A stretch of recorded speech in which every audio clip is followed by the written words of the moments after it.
I don't know if this happened anywhere else in the world, but in Australia in the 70s, our art house films became our mainstream films. People embraced our art house films, and the films that we were making that would have been considered our commercial mainstream films anywhere else in the world suddenly got relegated to be our B movies. Mm. And I think that's why they're considered exploitation, because our mainstream films became our underbelly exploitation cinema in Australia. And that's why I think the term fits, because they were never conceived as mainstream films in Australia. Even though they had the bigger budgets and they had the mainstream subject matter, or the mainstream audience subject matter, they were considered our B movies.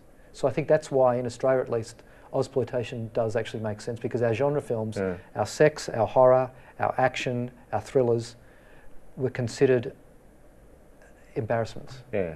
So at what point does this become your project? You know, the film that you're going to make? I mean, how long is it in the making for you? Probably about 10 years, really, off and on. When I was doing clips, I managed to work with a lot of old school crew. I sought out old school crews to work with just to talk about these films. And they all had amazing stories. And obviously I'd heard all Richard's stories. I just thought that there was a really interesting doco. And it started out as a TV show. That around about that time there was a show that Jonathan Ross hosted called The Incredibly Strange Film Show, where he profiled American exploitation directors. There was an episode on Russ Meyer, there was an episode on Ted V. Mickles, people like, you know, just crazy kind of people.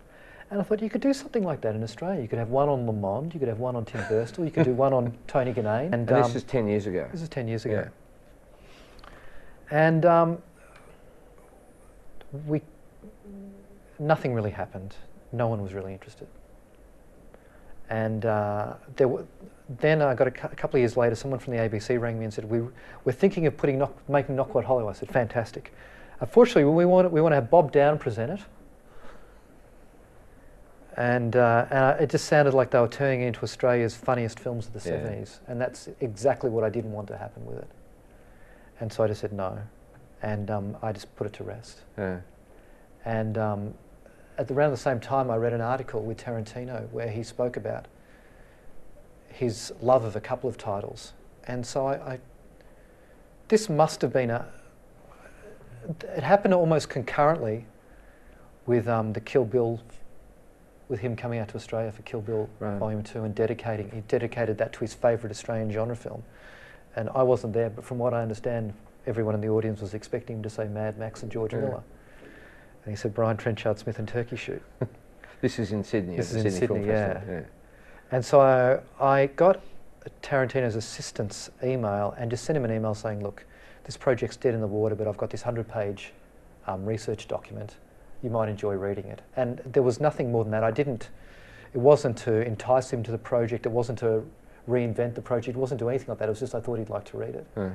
And I got an email back the next day saying, Quentin's read your document from cover to cover. Whatever you need him to do to help get the project up, he'll do. Come on over.